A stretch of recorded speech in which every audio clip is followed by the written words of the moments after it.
Here, ky është një mifleci. Këtu kam një gjethe, cila është thartë ashti. Si shumë këmbësh, se një mifleci që i thonë emrin. Ma dërgoj dikush këtu në YouTube, për emrin sonë si janë shqip se drejtë. Këtu është lulja, po është thartë ashti, janë thara. Dhe unë mund të tha gjithmonë në hirë. Këtu pak më tutje kemi gjethet rozmarin. Dhe kjo është fantastike.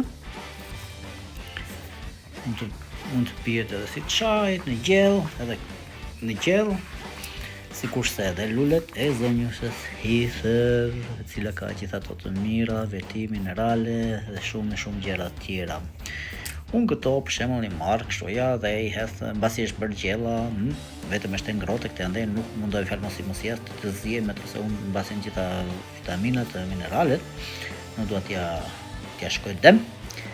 Edhe i hedh thjesht kështu fjalë i beti imta dhe i hedh brenda. Këta e përdor në gjell dhe si çaj, ndërsa nga kjo e përdor vetëm si çaj të drejtën, ose kur dal nga natyra që janë akoma të njohur të ande, marr pothuajse i kaq lule fjalë dhe e ha. Të njohur siç është rrugës, sepse të bën mirë. Për këtë informacione keni në vazhdim. Ose sipas informacionet do i keni në vazhdim. Në vazhdim ju kam përgatitur dy apo tre karta, të cilat mund t'i lexoni vetë, me informacionet që ka kjo bimë fantastike. Në qoftë se ikën shumë shpejt video, thjesht e ndaloni dhe fotografoni ose i lexoni. Kalofshimi.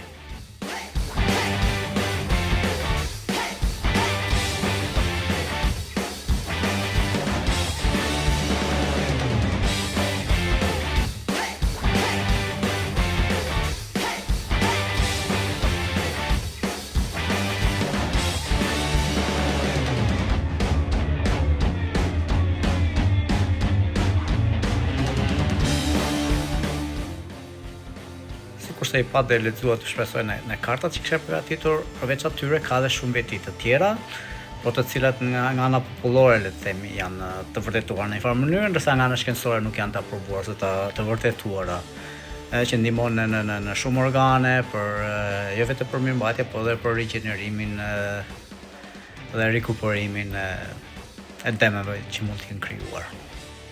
Atëherë, shpresoj se informacioni ishte i dobishëm për juve, kalofshi mirë.